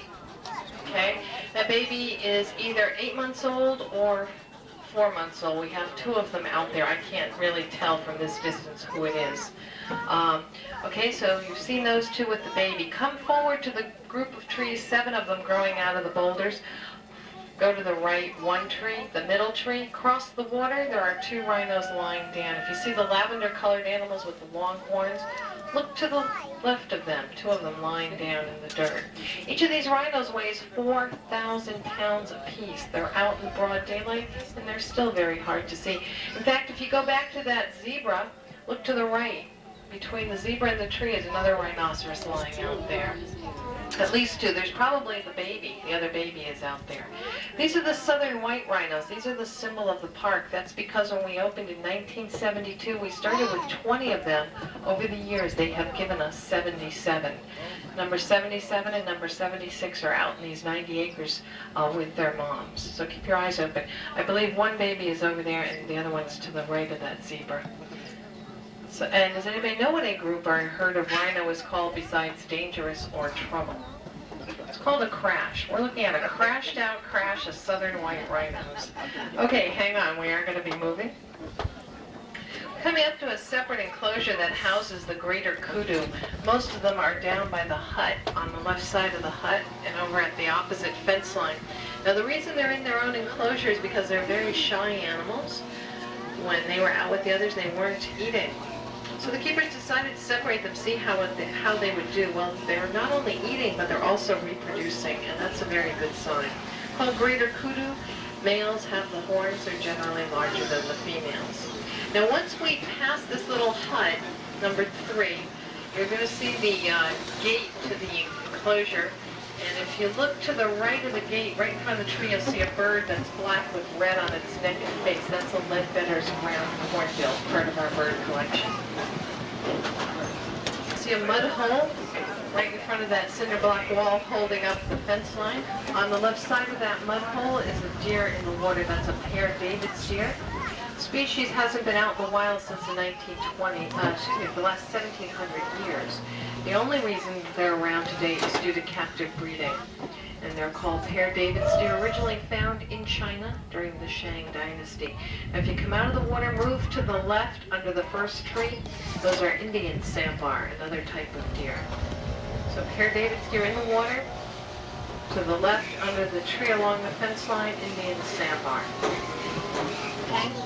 Caramel-colored white leg markings. When you see the male, he'll be black in color with the same white markings. Called Jolman Benteng.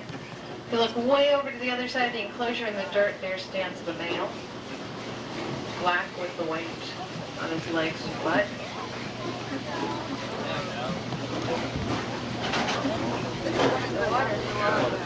Floating out in the pond, that's a domesticated water buffalo. If you're wondering where true mozzarella comes from, it is their milk that is used to make mozzarella cheese. That's not done so much in the United States. It is done in Italy, where their milk is used to make mozzarella cheese. White spotted light brown deer, those are European fallow deer. And a closer look at the pear David's deer down in the pond on the left side, out in the mud flats. Those of you on the left side, please be aware of your doors. We're approaching Whiskey Springs Bridge. This is a 40-foot drop. We're going to cross the bridge. We went from Africa to Eurasia.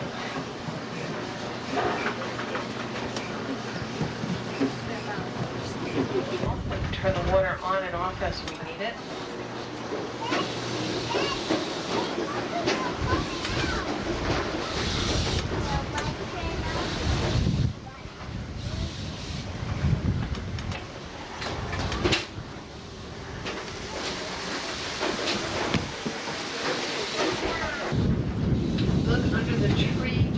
from the pond a couple of tall gray birds down there in the shade of that tree. Those are Indian source crane. According to Asian folklore, they are the symbol of marital fidelity. It's because they pair bond for life. And on the side of the pond, just under the road crossing the pond, a small juvenile male Javan banteng.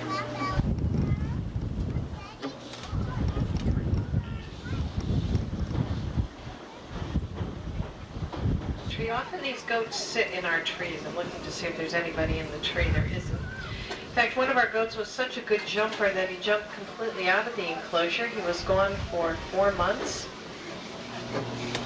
He did return on his own, but we are a little concerned about the local ranchers and the hybrids they may have.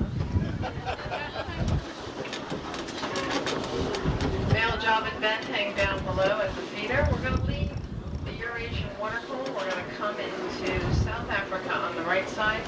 We're going to stop at the mountain habitat on the left side.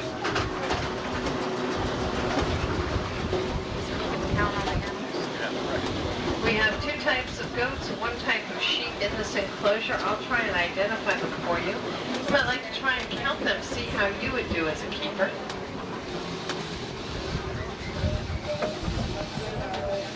They blend right into the environment. If you go up the center of the boulders, about a quarter of the way off to the left, the first animal is a Himalayan tar. That's 1 type of goat. Continue straight up the enclosure, about halfway, another Himalayan tar. Go off to the right, under the boulders. Those are the Siberian ibex. That's the 2nd type of goat. Come down to the ground level, look at the first tree between the fence line from the front of the train. Those are the sheep. Those are the European buffon. Take a second, see how many you can count. This enclosure goes up 200 feet. Takes the animals under 20 seconds to get to the top. It does take our keepers a little bit longer. And they do have to get up there to count them all.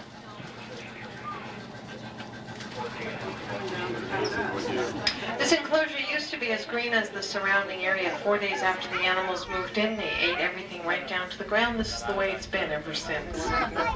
This animal that's walking down the hill, the rocks over here, that's another Himalayan tar. The one running down, that's a Siberian ibex. Those are the 2 different types of goats. Okay, so how many of you counted 20? How many did you get? 20? Anybody get 30? 55, you're including way too many ground squirrels in your count. They're not way too many. There are 52 animals in this enclosure. Friendly, but it is an ideal situation for the pregnant females.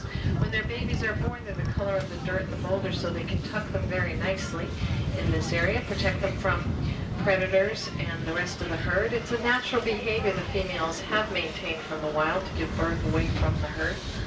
And they've chosen this site to do it, Eternity Canyon. Now these little huts that I passed that are numbered, they're called rondavels. They're actually transformers. They put out 480 volts of electricity, which is what is powering us around the park. It's virtually noiseless and pollution-free.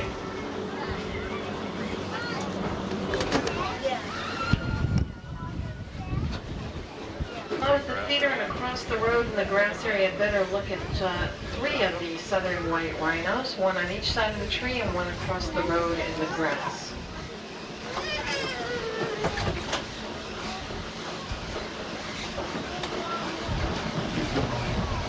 If you go beyond the palm tree, under the first tree, you'll see 3 ponds. On the right side of the smallest pond, if you look under the tree, you'll see a couple of sleeping southern white rhinos. And as soon as you can, take a look at their back ends. Even on the youngsters, you'll notice that they have a white ring back there.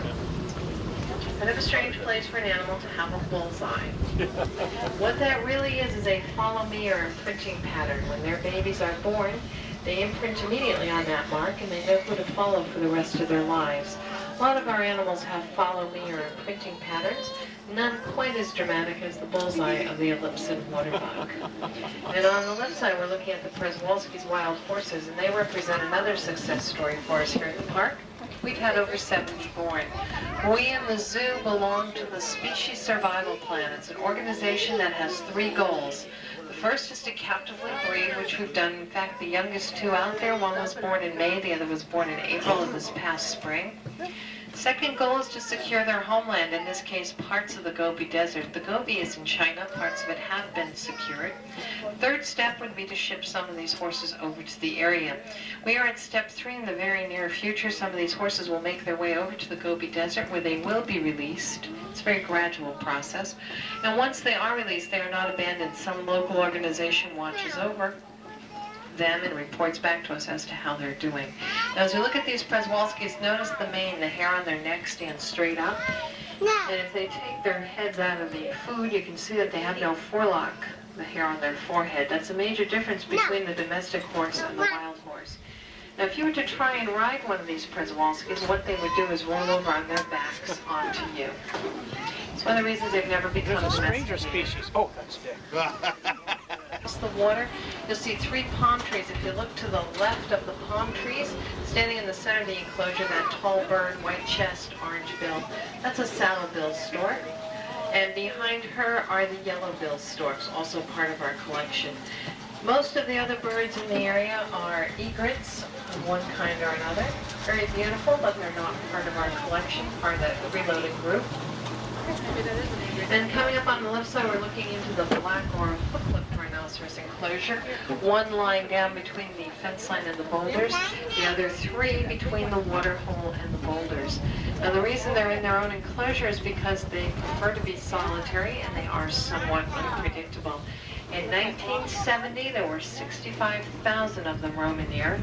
Today, there are fewer than 3,000 left. Those are Dafasa waterbuck. This is East Africa. If you look out to where the grass is, across the pond, in between the palm trees, you'll see the family of ostriches out there. Dad is the one with the black feathers. Mom is leading the 3 chicks. She's the one with the brown feathers. All of the babies have brown feathers at this point. When they get to be about a year old, then we'll be able to determine whether they're males or females. And that family of the 3 chicks were born back in June. This is their first week out in the enclosure. And the reason they were put in the boma was for their own protection against the other animals. So they gain a little strength and size. That's why they've been released. The birds, greater and lesser flamingos and pelican, belong to us. Over on the island where you see the little houses on stilts, we have Kikuyu colobus monkeys, black and white monkeys with long white tails. If you look for the fence that holds them on that island, you won't find one. That's because the water acts as a natural barrier. They're afraid of the water, and they don't know that they can swim. Now, you might wonder how the keepers get out there, because there is no bridge for them to cross. Keepers come out in rowboats a couple times a day with all of their supplies to take care of the Kikuyu colobus monkeys.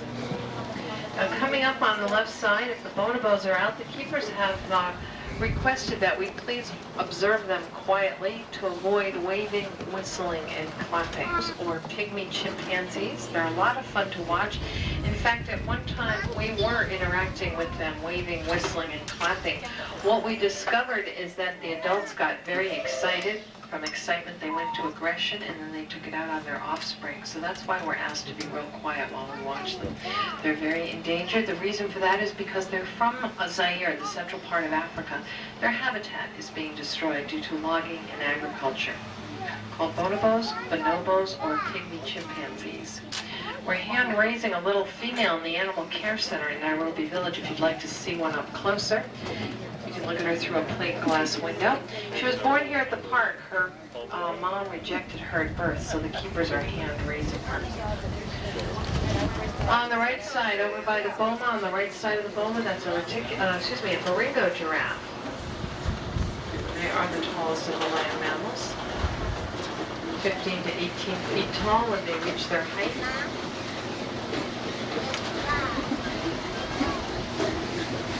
Animals called Nyala. A couple of tall birds in there as well. Those are wild cranes. And then the next enclosure we have the bongos, orange and white striped animals. According to the Ashanti, if you ate the meat of a bongo, you would get leprosy. So with that kind of a reputation, to protect them in the wild. Called bongos.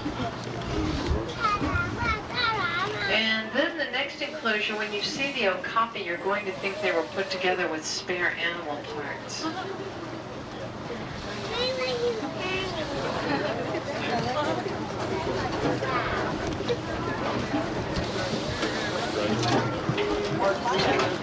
They're called okapi. They're related to the giraffe. They have 15-inch long tongues. Those tongues, incidentally, can clean their eyeballs and ears for them. We have a couple of youngsters out there. One was born on Christmas Day. His name is Christmasi, Swahili for Christmas. The other one was born in February. His name is Cody, Swahili for coat. If you look at their coats, you'll notice that they have a very velvet texture to them. These animals are from tropical rainforests in Africa.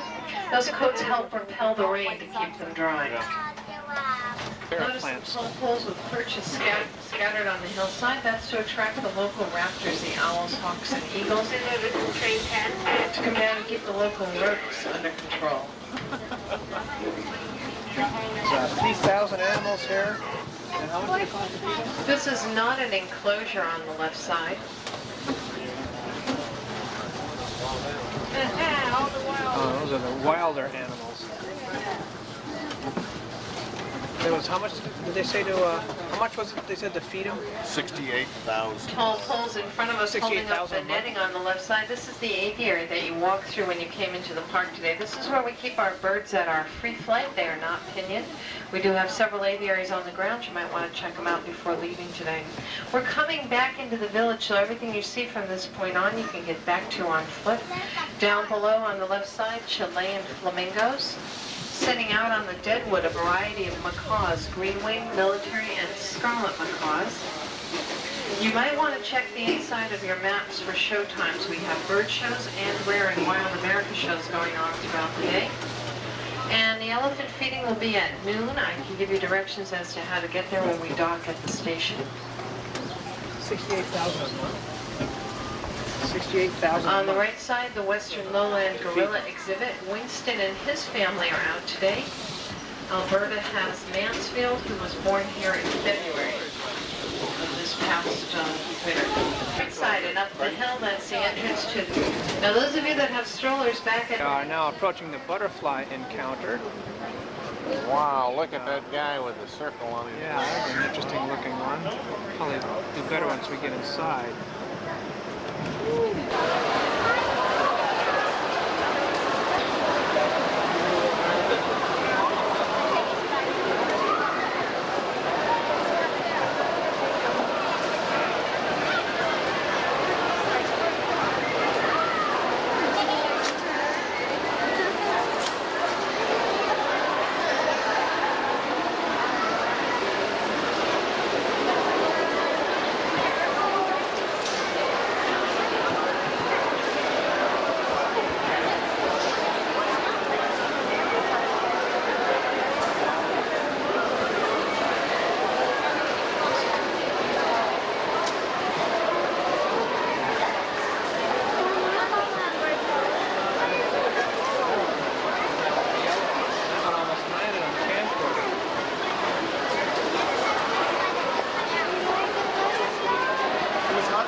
Description of the type of butterflies we have here. Zebra butterfly right there. Ulysses swallowtail right there. Monarch butterfly. Tail jay. I haven't seen that one. I have Scarlet Mormon. And birdwing butterfly. Very nice.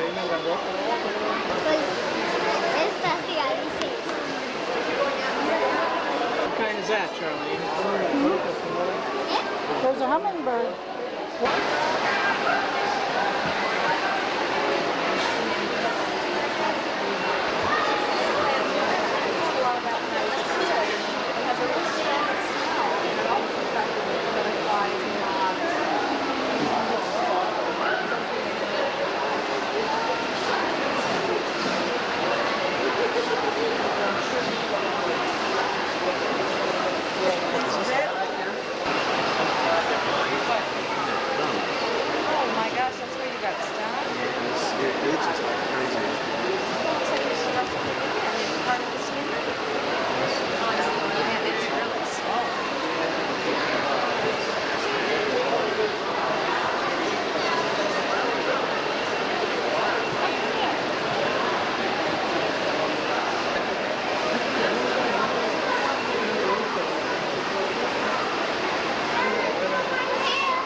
Those are Holibus monkeys. Colobus. Colobus. Columbus. Like, oh, Columbus. Columbus. I got it now. Let's see. Yeah, 3 different pronunciations from 3 different people. Wait, you got long tails.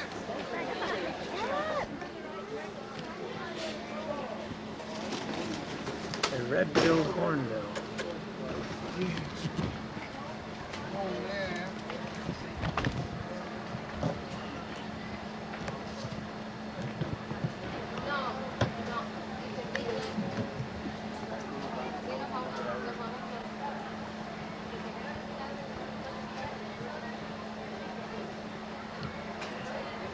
Yeah, so you guys having a family squabble in there? Boy, look how he follows me around when I move with the camera.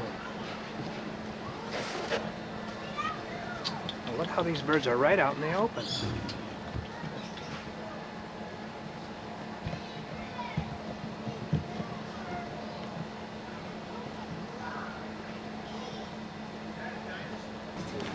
This is the tropical Asia forest habitat. And you can see there are turtles down there in the water.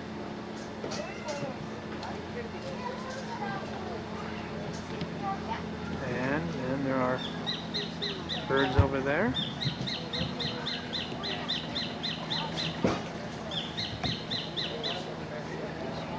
And some more over there.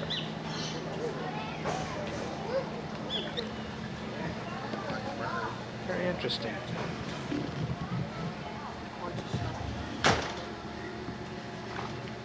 Each of these little exhibit areas is equipped with these double door arrangements so that the creatures don't get out.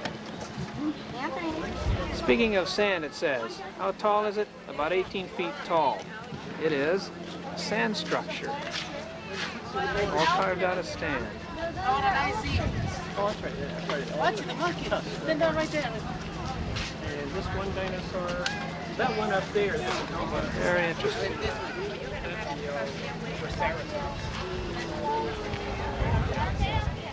In quite good detail too. It's a small gazelle.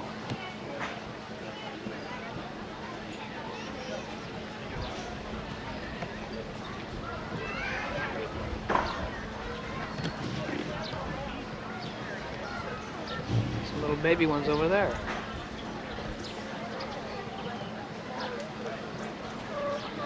And you can see you can actually come up close to these creatures. Pet them if you like. Huh? I did.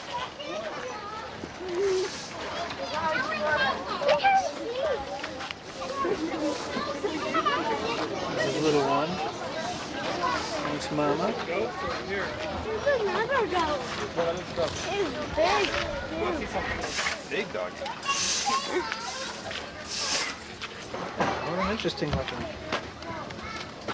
Hello. Can you look this way for me?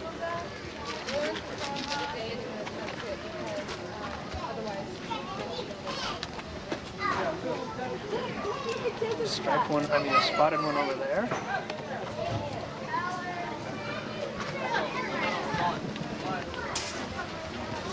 Very friendly indeed. Look at the nose on that thing. Some little ones over there. We're going on a short tour here, and every 12 inches takes you through 1,000,000 years of time, allegedly. 3.5 million years ago, and there's 40 million years ago, and 50 million and 65. Very interesting. I guess that's a stegosaurus, allegedly. Moving and looking around. Obviously it's not alive. And there's a bigger one over here.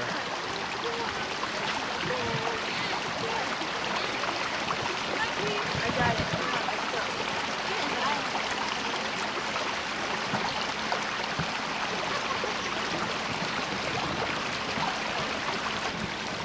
This is a pterodactyl.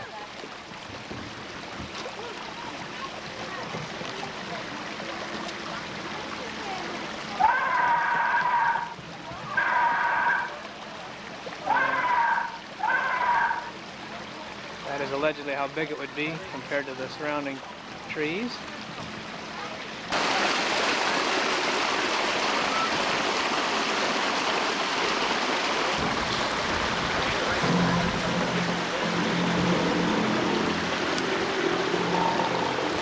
That is a Tylosaurus.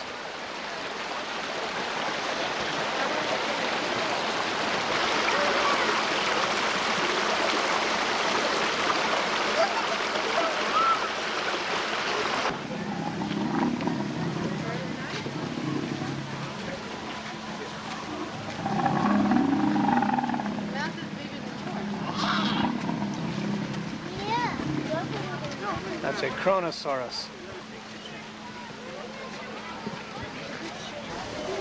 There's the back end of him. It's rather long.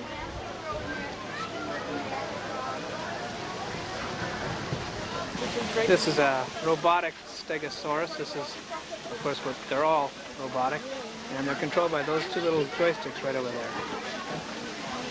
You can make the tail move, you can make the head move. This is a Brontosaurus and its baby.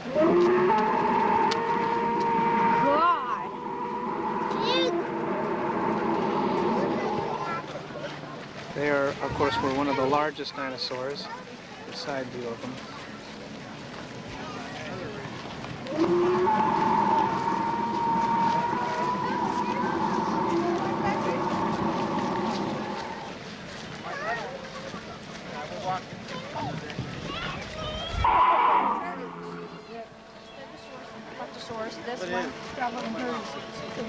This is an Allosaurus. I bet they like being